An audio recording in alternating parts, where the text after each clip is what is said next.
Just before we get started, can I check everyone's got the addendum? Yeah, everyone's got it and seen it. Okay. Still got a couple of minutes there.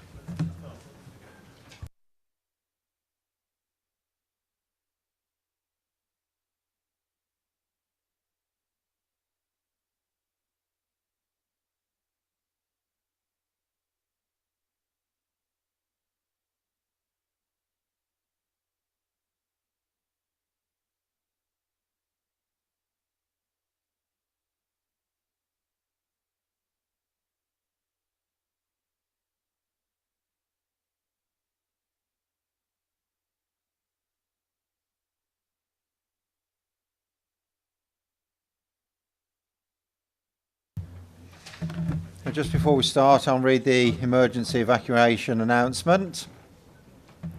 Should we be required to evacuate the building, would you please leave the building via the nearest available exit to the chamber. Our assembly point will be in the public car park at the side of the Civic Suite. Please don't delay your evacuation by collecting belongings. Please don't return into the building until given permission to do so by council staff. Please note that the meeting will be audio recorded, and if you have a phone, please put it on silent. Thank you. So, welcome to the Development Committee, 24th of January 2019. Apologies for absence. Councillor Mrs Shaw, Councillor Mr Shaw. And in terms of substitution, Councillor Mrs Shaw substituted by Councillor Lucas Gill. Councillor Mr Shaw by Councillor FD. Non-members attending, we have Councillor Mr Hoy.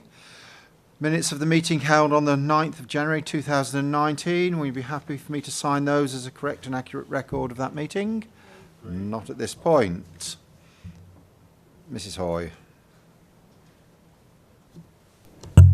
I want the minutes reflected that it says I left the meeting. Well, I didn't leave the meeting. I was asked to leave the meeting.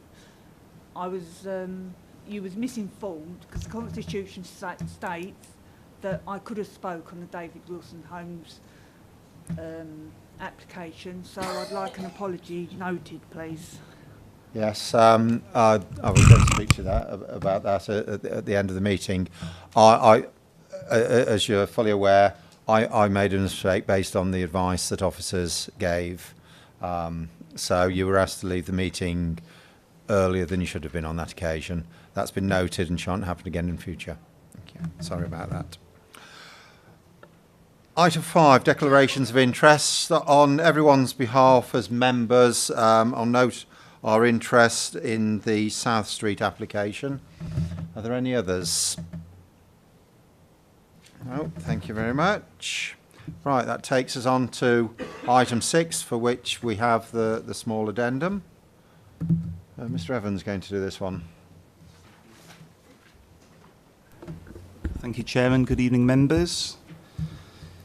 The application before us is an application to vary condition 2 of the full planning permission issued on the 20th of July 2018 in respect of 14 dwellings proposed alongside associated landscaping, parking and other associated works. That scheme comprised in total 7 number of 2-bedroomed houses, 5 number of 3-bedroomed houses, 1 5-bedroomed house and a 1 6-bedroom house. The only matter that the council can and has to take into account is whether it is considered the revisions to be acceptable. We'll go on to the first slide. So currently I can't see very well here myself. I think the site is here. It's this rectangular site here, located off Anchor Lane. And it's currently under construction, further to granting of the permission. It's a linear site located to the north of Anchor Lane and east of that residential development known as Cedar Walk, and south of residential properties located at Ash Green, which are the properties located here, Cedar Walk being here. And members will probably remember that there is developments currently in place here at the adjacent site to the west, which makes up the total allocation for that part of Canewdon. I'd just like to point out as well that I will show a couple of photographs in the presentation. That what I would say is that in terms of the site itself, there is a differential in land levels between the actual site itself, which is relatively sloping north to south, and the rear curtlages of Ash Green here. There's a differential of approximately 2.7 metres in difference as I've observed developments taking place on site. So I would say that from what I can observe during this construction period is that the land levels or the finished floor levels of properties will be approximately 2.5 to 2.7 below the land levels of the curtlages at Ash Green. I just thought I'd mention that.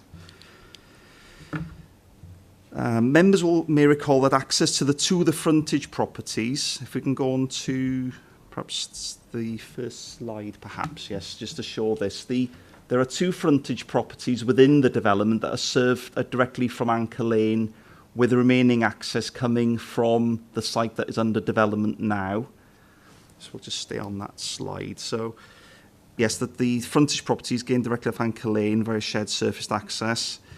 The application seeks to amend specific aspects of this substantive scheme, which in terms of its quantum and overall effect is considered to have no significant impacts, which it was considered, however, that the application was best addressed, or the revisions were best addressed through the Section 73 route of the Town and Country Planning Act, rather than as non-material amendments, because there are some material changes that third parties may have comments regarding, which has actually turned out to be the case, as members note from the report, where there are 2 representations received from number 11 and 7 Ash Green, and also in the addendum item there's a further correspondence recorded there.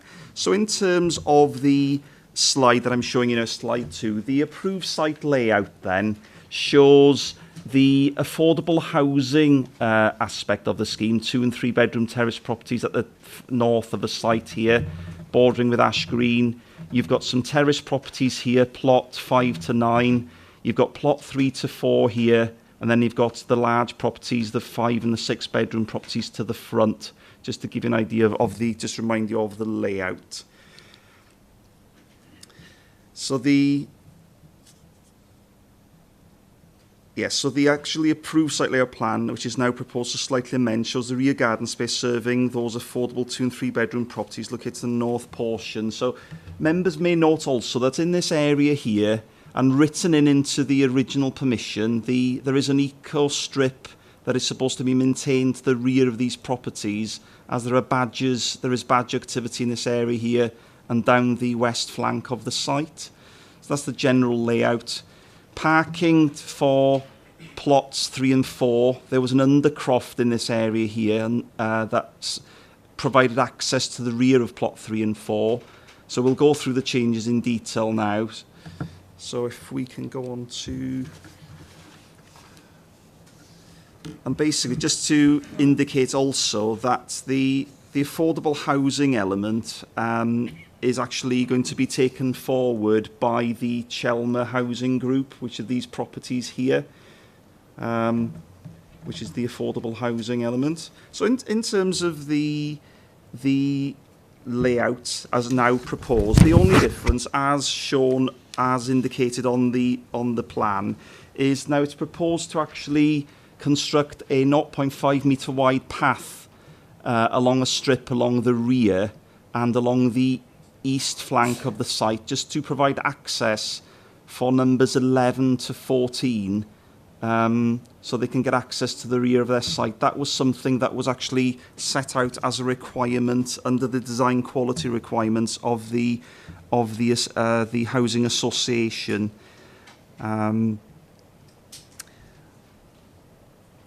So the actual path itself, what's important to note is that the path is actually going to be located 3 metres from the boundary of the site, so it's important that this eco-strip is maintained for badger movement. The original design and access statement that accompanied this application, the original application, set out the provisions for badgers. So I think one of the concerns was with this eco-strip and in terms of the effect of the built form and also the rear garden boundaries of the properties here was in terms of badger movements from this area to feed and also to gain access to water. And I'll just refer to this issue because it is relevant in terms of where this path is in relation to the eco-strip. And it says on the ecological mitigation document that has been conditioned as part of the substantive consent that the location of badger set at August 2018 walkover, the 2 metre wide ecology strip for badger movements with a 30 centimetre by 30 centimetre fence opening at western and eastern ends. So I think in accordance with looking at the acceptability of this path, we do have to consider as to whether that would have had any impact upon badger movements and on the provision of the eco-strip. And I'd like perhaps to, I will show you a picture just in a short while, which actually indicates where that eco-strip is in real terms. Now, in terms of, I will at this point also refer to the objections received from third parties. Now, the objections received cited concerns regarding the use of the path. Just to clarify then that the use of the path will be by those residents occupying number 11 to 14, whilst number 10 does have access of its own along the eastern flank of the site, so it does not need this rear access via this path. So what the agent has confirmed is that at this point here there will be a gate with a coded entry on it, so it'll restrict access to the users, to the residents of those properties only, which was a concern. The other concern was when people perhaps were using this path to gain access to their property, that they would be able to see directly into the garden areas of those properties at Ash Green. I visited number 7 Ash Green during my assessment of the application just to gain an appreciation of the differential between the application site and those properties. Now, what this photograph actually shows, I know it's sort of close up, but this is the fencing that is actually protecting the badger strip, this eco-strip currently, from the development. And basically from the base of where this fence is to the top of the fence which bounds the southern boundary of Ash Green, there's approximately a 2.7 metre differential. And the reason I'm showing you this picture, members, is that if a person was walking along here, what I've worked out, a 6-foot person, their head would be level with the top of this fence, taking that the level of the path is roughly going to be level with the current level of the bottom of the fence. So that is how that we've come to the conclusion that the use of that path by a minimum number of people would not actually result in overlooking into those garden areas on the basis of that height differential. Okay. And we'll go on to slide 4. So I'm just going to show this is the second aspect of the change, which is the changes to plots 5 to 9. So plots 5 to 9 are located along the eastern aspect of the site. So basically, plots 5 to 9, these are the elevation drawings, terrace type properties. That's the rear elevation plan, 2 and 3 bedroomed houses. So the rear elevation incorporates sort of classic French openings with no sort of canopies or anything. And then we go on to what is now proposed, which is a slight revision to the rear elevation. And that's the colour photograph of the existing approved plan. And then we'll go on to the next slide, please. And that should show the minor revision. So what members will see then, to the rear elevation, the side profile drawing depicts what's proposed. So in order to provide a little bit more room to the living space, a lean-to projection is proposed to along the rear of these properties here, which is roughly a a 1.7 metre projection just to kick out the rear elevation at first floor, at ground floor level only. So there's a slight change also to the size of the apertures of the French door kind of openings.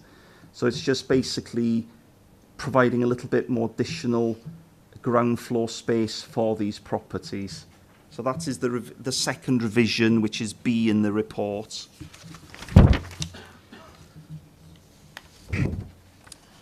And then we go to elevation 3.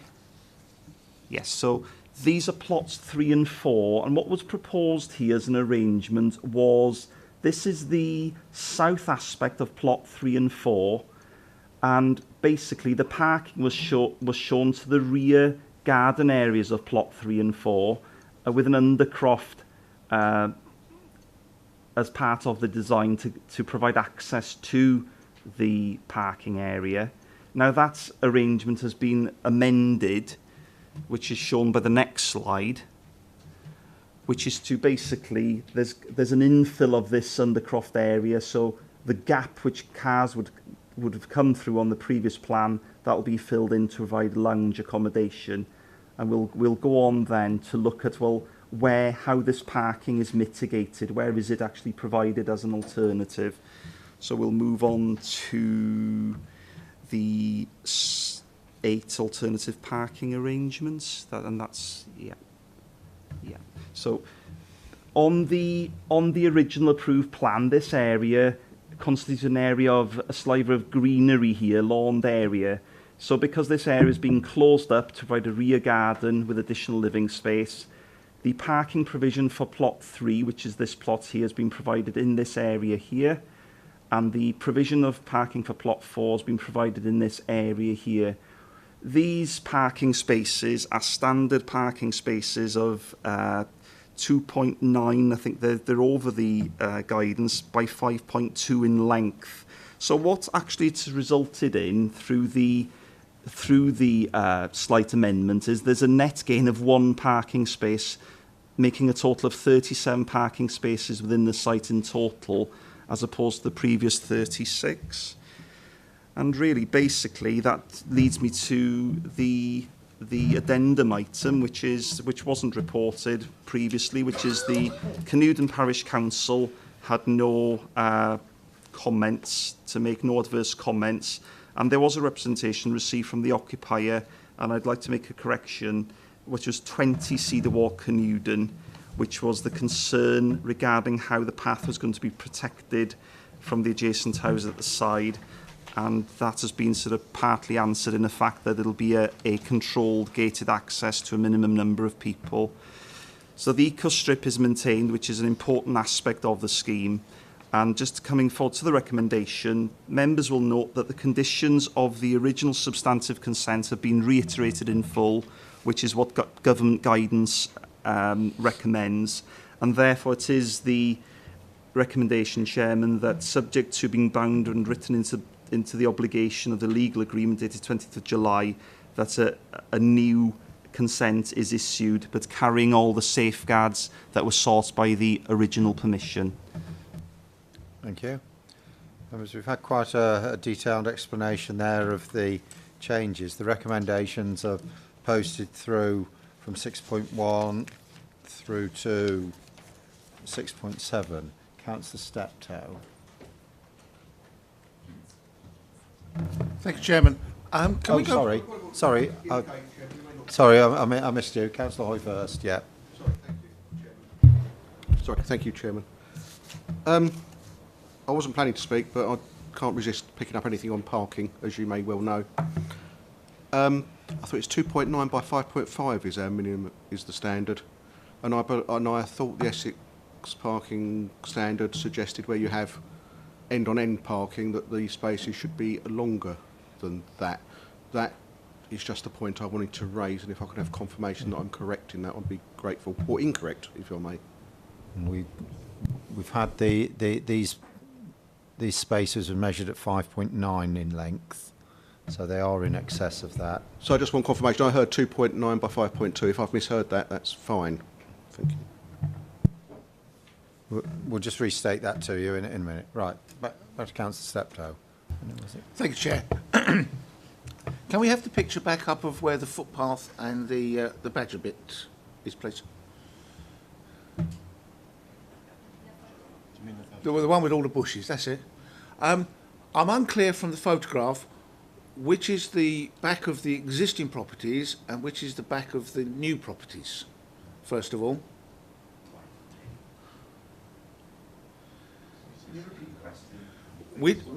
Looking at the photograph, which side is the back of the existing properties and which is the back of the new properties?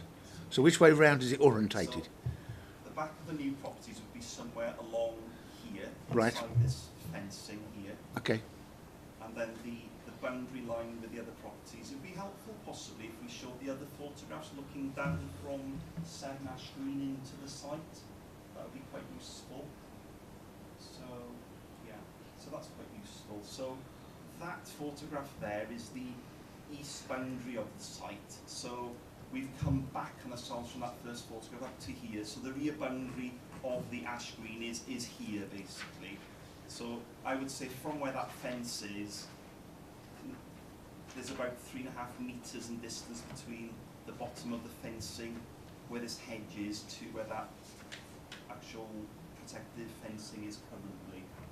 So on that basis, anybody using the footpath won't be able to see into the existing properties' gardens, but the existing properties could be overlooking the new properties.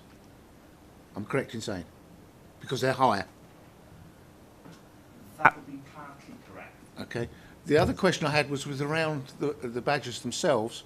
Obviously, we're going to encourage badgers to use this banking, which looks quite a nice piece for a nice badger set.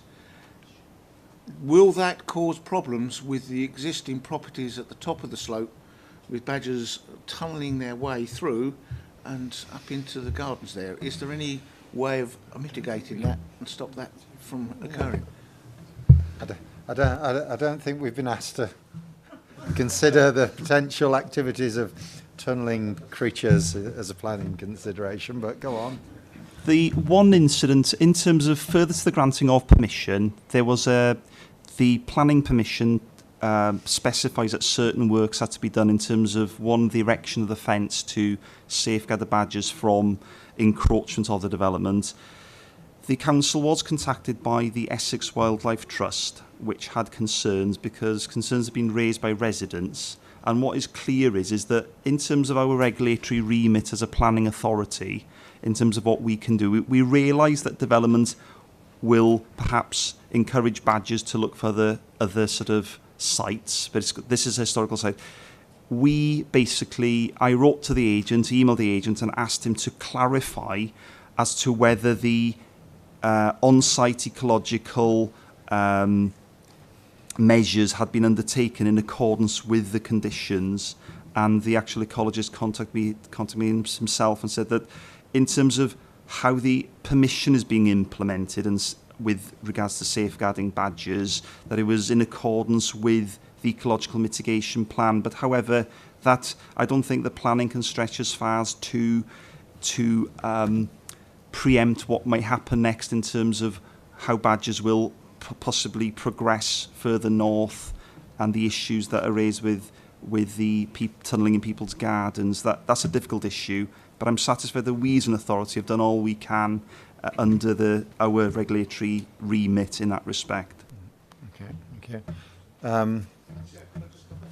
I don't want to get distracted by badgers in terms of determining the application properly. All I was going to suggest was perhaps the group that looks after the badgers' welfare, perhaps have a slight informative that they work with the developer to make sure that there isn't any further issues at a later date. Yeah. We'll take the question. Take the other speakers first. It was, sorry, who? Oh, Councillor Hawkway. Thank you, Chairman. I just wanted to ask in relation to the footpath that's been added in relation to bin storage, is the bin storage for those properties at the front of the properties, or is it intended that this footpath is to be used for the bins to be brought round from the rear of the properties. Another question Yes. sorry Chairman, this is a Badger question.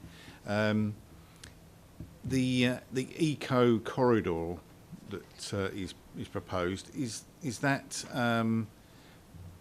a historic badger run?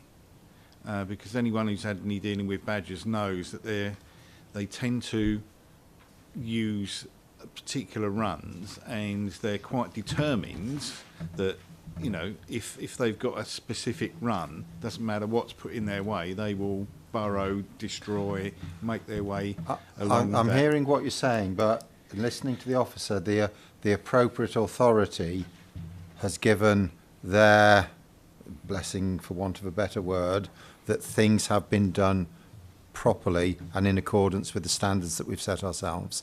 And I think it is difficult for us to challenge that premise. Yeah, there seems to be a little bit of a question about Essex Wildlife Trust, who are an expert in this field, as to whether they're completely happy with the situation. Just want to clarify that, really. Does anyone else want to ask any questions before we? So we've got the badger, the parking size. Thank you, Chairman. Just to help members, members did correctly hear 5.2, but that was a slight error. They have been measured at 2.9 by 5.9, which is the 5.5. Sorry, now I've done it. 2.9 by 5.5, which is the correct standard. So that's the case there. In terms of in line, members may have me at a disadvantage. I'm only familiar with where parking spaces are in front of garages. The Highway Authority normally is concerned about the kickback, where the door will open, unless it's one of those roller type ones. Where it kicks out, they require sometimes an extra metre, so that in order to open the garage, the car bumper, if you like, isn't over the pavement. Where you see parking on particularly visitor spaces, like we see on the modern schemes we're getting, where the urban designers like them provided, if you like, curbside in lay-bys, then members are right. Those spaces are sometimes elongated, so it's better to get the vehicle to be able to back in and turn in. But the spaces that you've got for consideration tonight are domestic spaces where there isn't that flowing traffic going past, and it's quite in order for the two 5.5s to be sat end to end, unless of course perhaps in front of there perhaps a garage, in which case another metre would have been preferable. But these spaces before you aren't in front of garages. The bins and. Yep, my understanding is that is precisely what the path is for, but it's perhaps wider than that. But my understanding is that yes, the bins will be brought around that path to the front on bin collection day, and it's also to provide access to bring gardening tools, etc., to the rear, because they're sort of locked by the fact that they're terrace properties.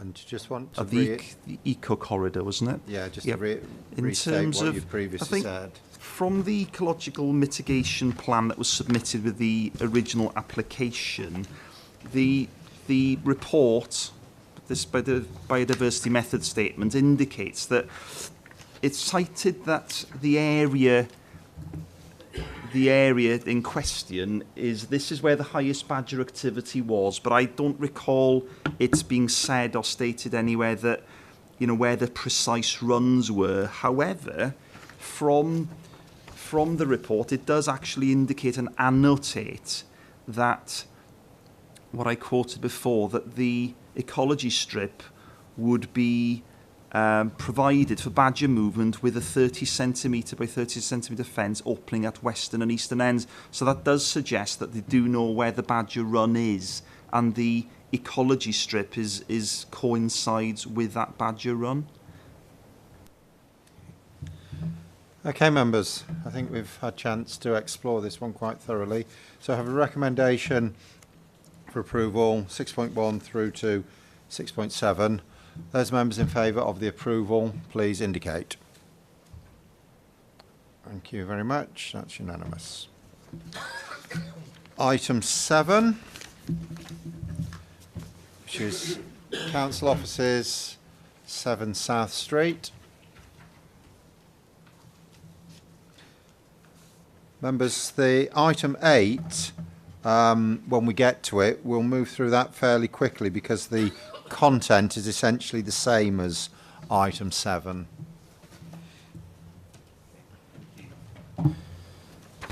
Yes, really, I would sort of, basically, they're two reciprocal applications in terms of what the works involve, but have to be treated slightly separately due to the planning and the listed building and conservation area statutes.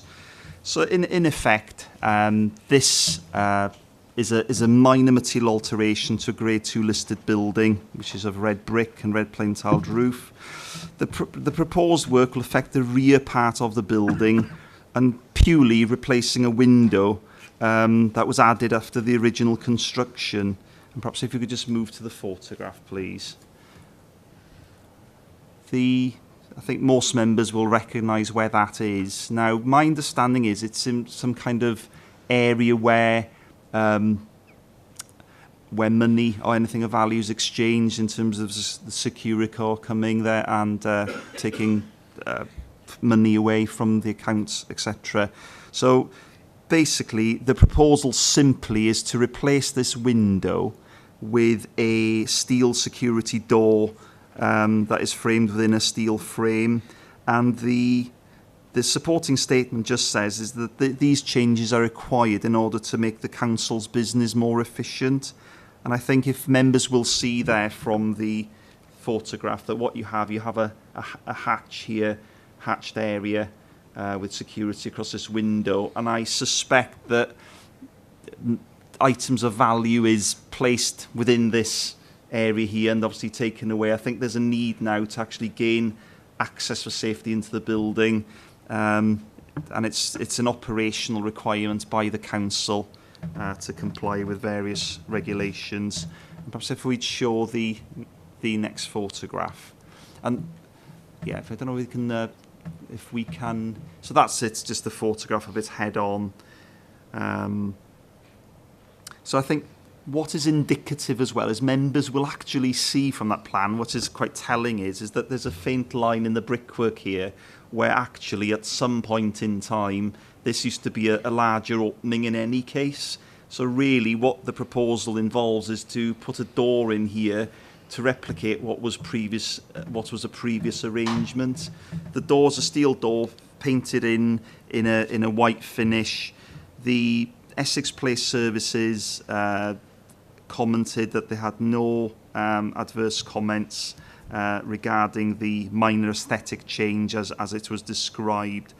And therefore, in terms of the first application, which is under the Planning Act, Section 91 of the Town and Country Planning Act, there's a recommendation, members, that planning permission be granted subject to the provisions of the statutes as indicated by Condition 1 and also Condition 2 and 3, which provide certainty in terms of what is actually recommended as going forward. Does anyone have anything to say about this? No. Thank you. Right, members, a recommendation for approval printed on 7.1. Those members in favour of changing a window to a door, please indicate. We still need to do things the proper way. Thank you. That's unanimous. So item 8 is the same, but because the building is listed, this does need to be taken as a separate item, and we do need to seek consent to allow us to do this.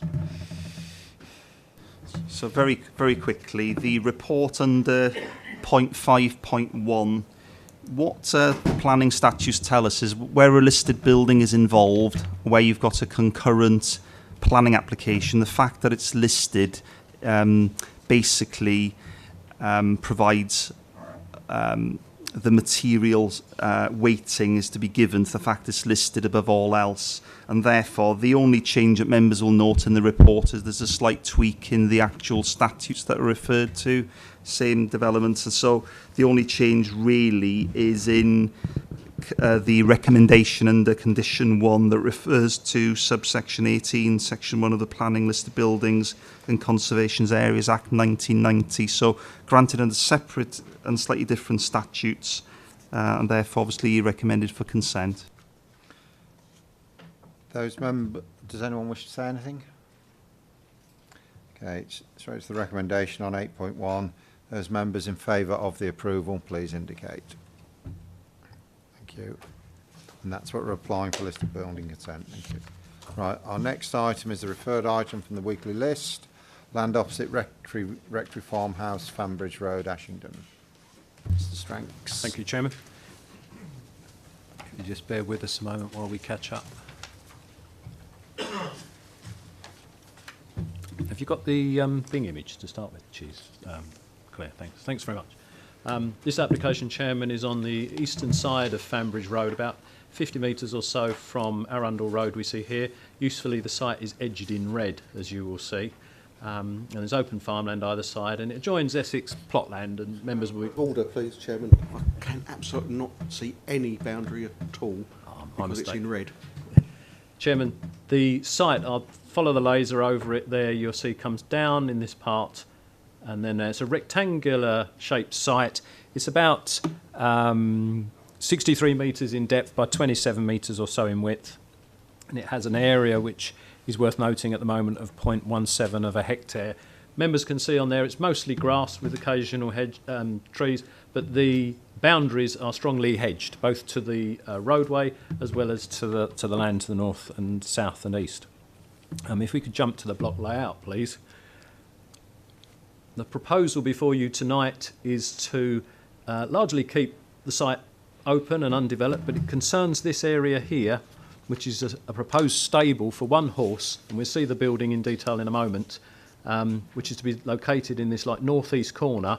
The existing access is to be used here, which would be hard surfaced, and then a more loose material for this part here. Highways, of course, prefer to have a hard surface for the first 6 metres or so that the detritus doesn't get collected in vehicles and then dropped on the highway in the tyres. So it's quite proper to have a hard surface entry into the site, then perhaps an alternative choice of material that's shown here with the proposed stable building in this corner. If we could jump to the elevations, please. The stable building is of a traditional timber structure and design. You'll see that the width of it is 4.2 metres and a depth of 9.7, with a ridge height overall ground to the main ridge line of 4.2. The walling typically at 2.6 metres in height. If we could jump to the floor plan, please. Members will see that although it's sort of a box, as it were, there's indicative divisions that provide the stable at that end with its own door, and then a double door to give a hay store and a tack room. If we can jump back to the block layout. The site, Chairman, is in the green belt. Now, the construction of new buildings, as members will recall, is an appropriate development in accordance with national policy, but it does allow exceptions that are appropriate facilities for outdoor recreation, but there's an important caveat to that, and that is as long as the facilities preserve openness in the green belt. Now, one example is like sports pavilions with changing rooms at football pitches. Because you've got the facility of the toilets and the changing rooms, what you have keeping the site open is the football pitches. The pavilion necessitates the pitches. The same is here, where you have a stable approved in the greenbelt. Yes, you get development where there was none, but what it does in turn, it guarantees more or less the remainder of the site to be kept open.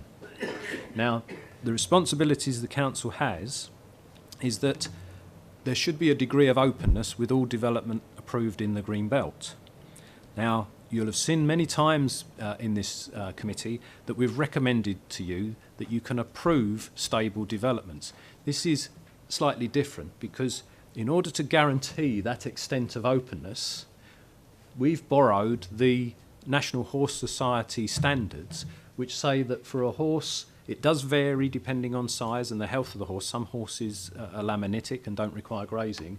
But in order that you don't get small parcels of land developed with stables buildings that are disproportionate in size to the actual parcel, we use the welfare guide of the British Horse Society, which argues for around 0.4 of a hectare, 1 acre of land per box. This is a box for one Shetland pony, and the actual hectarage only works out at 0.17. That is less than half the amount that you would normally require, particularly for an average horse. Now, as you'll see from the report, that officers have taken a view that the site really isn't big enough for the development, as it were, proposed.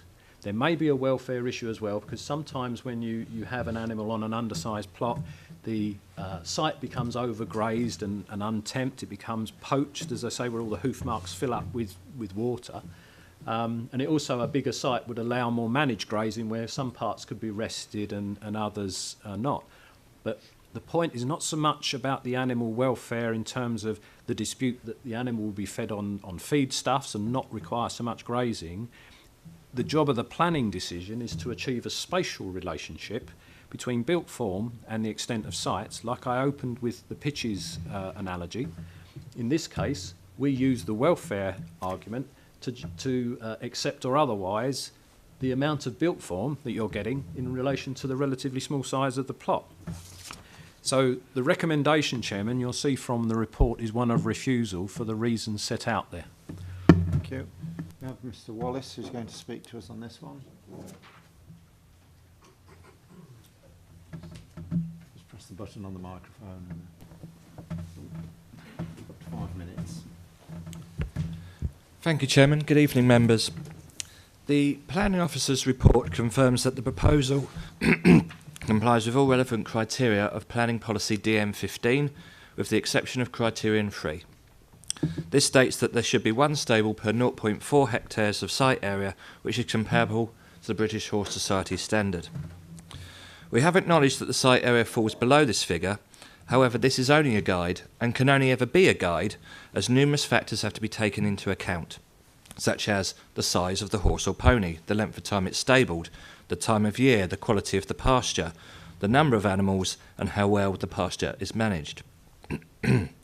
The applicant is seeking to stable a Shetland pony on site, and we have been informed by a member of the British Horse Council that the size of the plot is more than adequate. The proposed stable will include a feed and bedding store, as the ponies do not require extensive grazing on the land. Ask a pony owner and they will tell you that ponies are tougher, smarter, stronger and healthier than any horse. They tend to be hardier, have few hoof problems and are less prone to some types of colic. They also run on a lot less fuel.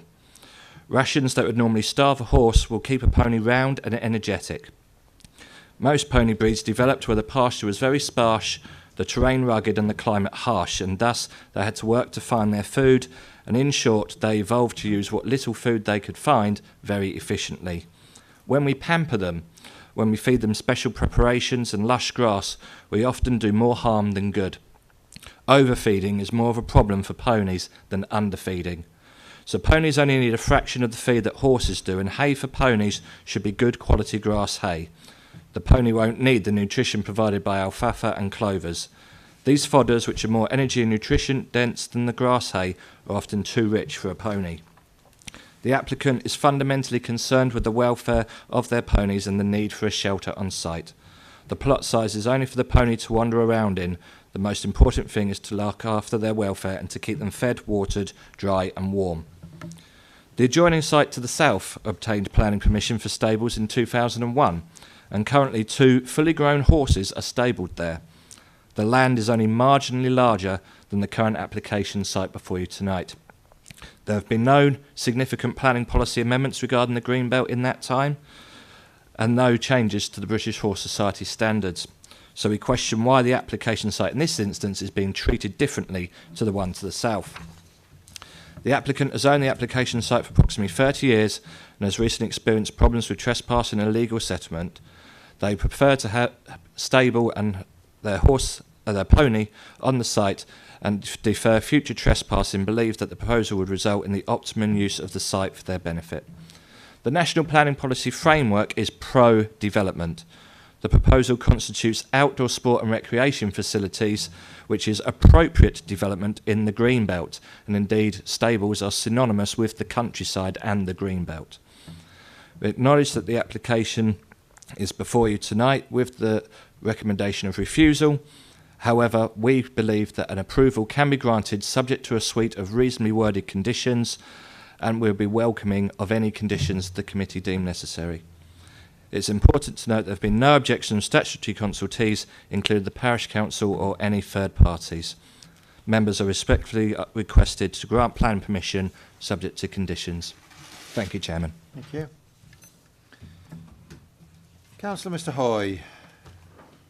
Thank you, Chairman. I think we all understand the point that Mr Strank's made around the 0.4 hectares is really a question around open space in relation to the building. However, the Speaker did raise the point that it would be a Shetland pony in there. However, the question is, I assume it's not really possible to put a condition in that which just restricts the occupation to a Shetland pony. I've seen planning conditions to people before, but never to a horse, a pony. Actually, it is worth commenting on that, I think, at this. Chairman, if I may, the Speaker did refer to, I don't know if we could jump to the location plan, if that helps, the applicant's one. The Speaker did refer to the site to the south, and we've had a chance, given what they said, to look at that. It's a bigger site. It's about 0.4 of a hectare in size, and the officer report in 2001 talks to being below the standard. At that time, they seem to have relied on 0.5 of a hectare. Now, like the Speaker, I'm not sure that the standard actually changed, but it seems when they dealt with this application, which is in this area here, they were looking at what they felt was a larger site, which you can see in comparison, but they did, to pick up the point raised by members, they did condition the building to be used for 2 Shetland ponies or 1 horse. Now, if the Speaker is correct that there's 2 larger horses in there, they are in breach of that consent. But it had to answer the point raised. It is possible to, we've done it before on that site, to condition for 2 Shetland ponies, but you know it requires monitoring. Thank you. Councillor Mrs Weston, you referred this item. Yes, thank you, Chairman. I think the Speaker was very well what he spoke on this. Yeah, obviously in your report you do speak about a horse, and yes, they are talking about a Shetland pony. And I was going to say that if we get to put this as a approval tonight, I would suggest we do put some conditions on it to say obviously a Shetland pony only. The question I wanted to ask was we're talking about the tack room, the stable block, etc. Are you saying that if it was smaller, then it would be acceptable? You have more room on the site itself for the Shetland pony, or are you saying because it's that size, you can't do that? That's one question. If I may, Chairman. No, the issue is not the size of the stable. The issue is that we need some kind of spatial gauge in order to maintain openness in the green belt, to keep the land largely free of development. Sometimes you need to give way by accepting an actual built form of development. And in this case, this is equivalent to 1 stable, that's fine, but the standard for care, which we like hijack to give us that spatial relationship, that requires for one of these stables, this is where they say the feed and the tack room are, but the animal being stabled is to require 0.4, that is a 0.4 of a hectare, which is 1 acre or thereabouts. Now this site, if we jump to the, thank you, this area I think in total, notwithstanding this here, is about 1.7 of a hectare, so it's less than half of the 0.4, half would be 0.2 of a hectare. So there is a substantial difference in the size that's required. So what we say is that because you've got a responsibility as a council to maintain openness, but at the same time grant planning permission where you can for recreational uses and buildings that are considered appropriate like this, there's a compromise or a balance to be struck that you achieve it effectively on a big enough site where, yes, the care is all provided, but in this case we're saying that it would be a small site to have 1 stable on in planning terms. There may be background issues we could get hung up on feed and care and things like this, but it's less so in planning that you're looking at the care issues. It's more of the relationship between building to size of site, if that helps, Chairman. Councillor Steptoe. Fucking thing. Yeah, well, yeah, she'll come back at the end. Thank you, Chairman. Really, it's just a little bit of information about the building itself. I take it the building itself doesn't have any form of footings or anything like that. It's like, I think sometimes they're referred to as mobile buildings. It could be moved. Yeah. No, Chairman. I'd imagine, I mean, looking at the applicant, it'd probably have a raft on it. It was like a slab. This is not to be confused with the field shelters that do not require planning permission because you can attach them to a tractor or Land Rover and tow them around. And the point in planning law there is that they don't have a fixing. They come in on like skis, if you like, that are built into the base. And because they can be moved, like I said, you tow a vehicle to it and pull it around, technically it does not require planning permission. This is a planning application, quite rightly put before you, for a building that would have what we call permanence. It would be fixed to the ground. The technique of the foundation would be something for the applicant. I would suggest it would be perhaps a slab, but the actual foundation design isn't really an issue before you. Carry on. Councillor Efty.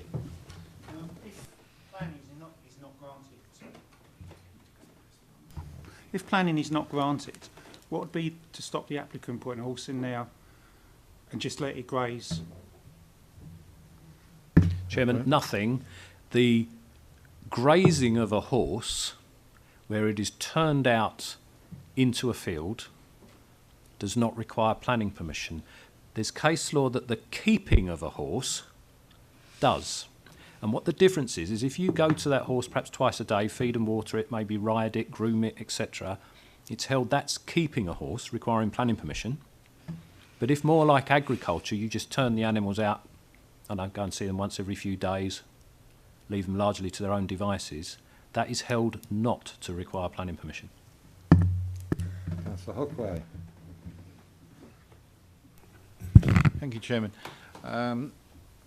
I think I understand how you are expressing the matter in relation to proportionality with regards to the green belt and the amount of land that's there. But I know that it's less of an issue in relation to planning, but I think it is very important that we should be seen to be making sure that when we make decisions about welfare of animals, that we are looking to do that in the most appropriate way. Now, I've heard that there is precedent for making conditions about what type of animal can be allowed on site, but there's always the problem of enforcement. If someone decides at some time later on down the line, if they want to put a horse on there, whether it will be completely inappropriate. So I would be a bit reluctant to even go down conditioning it to a Shetland pony if it's so undersized that it would perhaps be a welfare issue for anything that might be on there in future. Thank you. I think I'd endorse what you said there. I think if there were a condition relating to a type of animal, first of all, you've got the discussion, which could be quite complicated, about what the type of animal is, what the breed is, the relative size within the breeds. You've got the monitoring of that, which clearly isn't something the council would undertake. And then the reality of dealing with an enforcement. And I just can't see that being a sensible use of the council's priorities. I think that if it were a welfare issue, there are other authorities better suited than ourselves to deal with that. So yes, depending on which way this goes, I don't think condition to a type of animal would actually be appropriate there. Councillor Weston, do you want to come back and carry on? Yes, please? thank you. I was going to ask about the buildings anyway, but I think also we're talking about the size of the animal, not necessarily the breed. And I still feel that we could put some type of condition on that if we were a mind to approve this evening. As I say, I think the gentleman who spoke very, very well on this.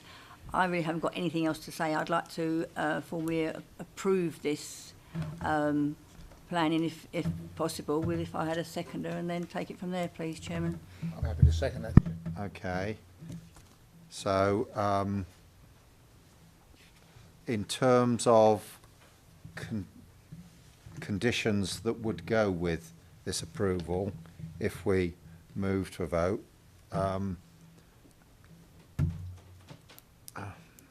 yeah, please. Chairman, you would need the time limit, which would require you to stipulate that the planning permission is implemented within 3 years. And you'll also see that the county archaeologist has requested that there's archaeological interest generally in the area, and any digging around, as it were, where there's works, he would like the opportunity to survey those. So an archaeological examiner, I forget the term he's actually used, but it wouldn't require him to dig up the whole site because that's going to be undisturbed. It would only be these areas up here where a base would be put down and potential archaeological remains might be disturbed in that process. Those are the two that I would recommend, Chairman. For the sake of clarity, we need to have a reason attached as well to the motion that you're putting forward. Yeah, Chairman, the time limit is a statutory time limit in the Planning Act, and the archaeologist has given us reason for that condition in his recommendation. Of course, there is another reason that I've been usefully reminded of, that where you are potentially overturning the advice that's given to you, you have to give a reason for that. So that's not the same as the reasons to the planning conditions. It is where you have perhaps weighed up, considered the merits of the application and come to a different view. Right. We would need a reason for that outcome, if that helps, Chairman. Okay. Right. Councillor Weston, the other thing you've mentioned, but Mr. Councillor Hookway and myself have also mentioned, was about the horse. Do you want to pursue that one?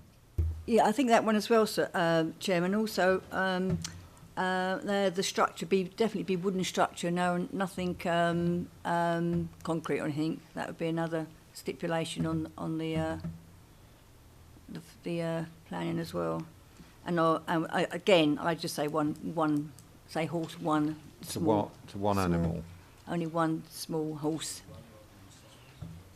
pony. Shetland pony, whatever you want to... Well, we need to be clear. Are you mentioning size of animal or number of animals? I'd say, well, number of... Number, okay. And the number being? One. One. Okay. One horse.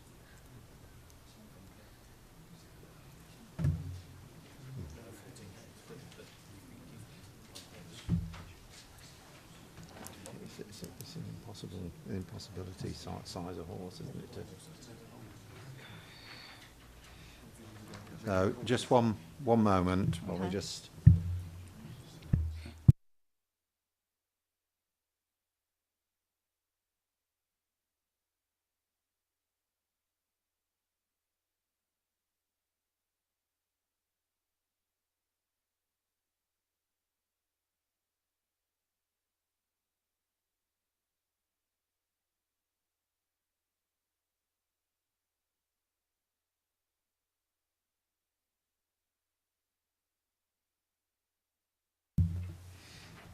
Right, Councillor Weston.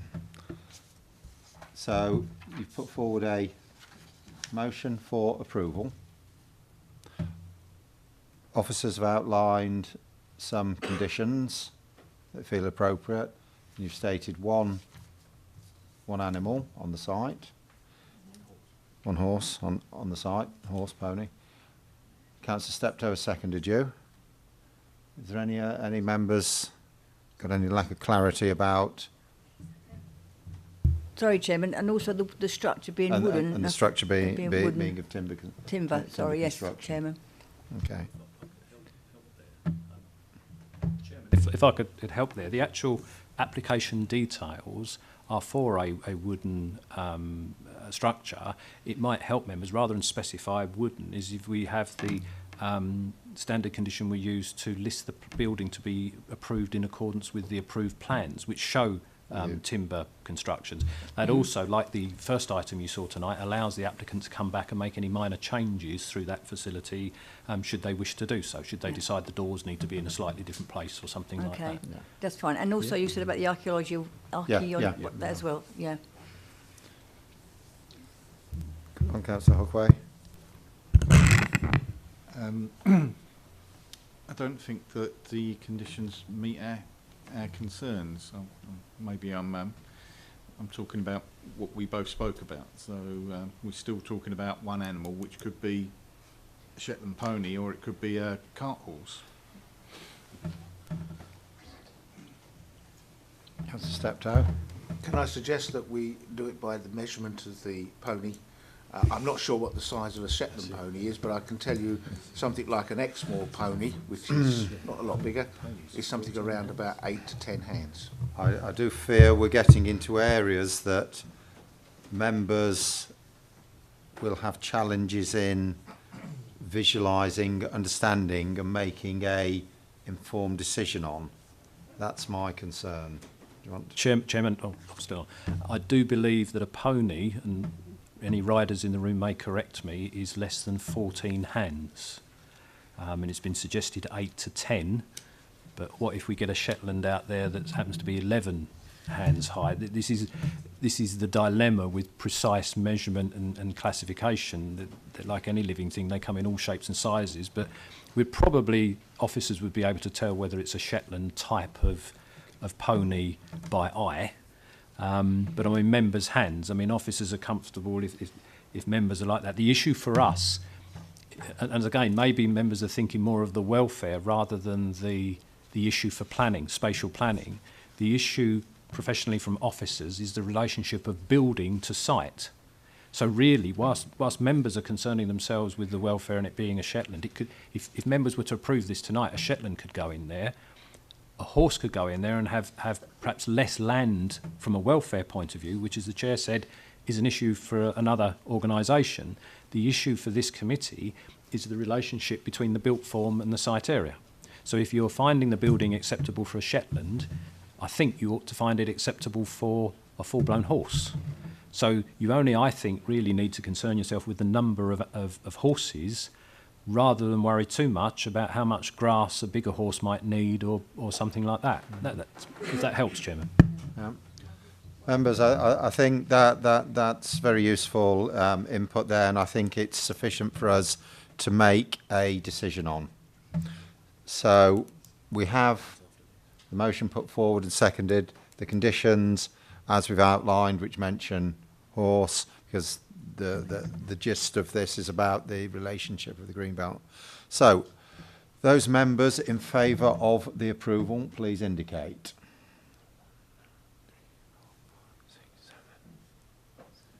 7. Those against? That item is approved. Right. And the reason for the decision?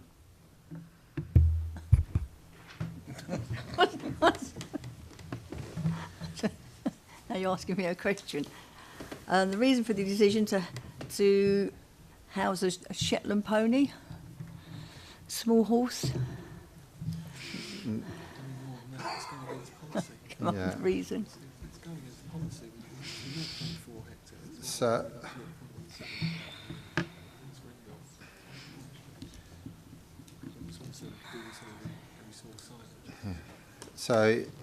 just trying to help you out a little there, that you feel that the relationship between the built form and the open space in this specific location with this specific use is not going to compromise our policy. Yeah. Right. Yes, Chairman. Okay. Yes, Chairman. Thank you. Okay. The decision's made, but... Thank you, Chairman. It's kind of on a point of order.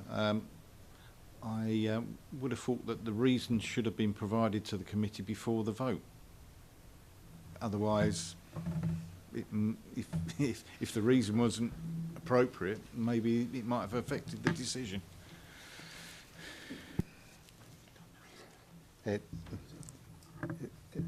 if you wish to challenge that at a later stage, it's your prerogative.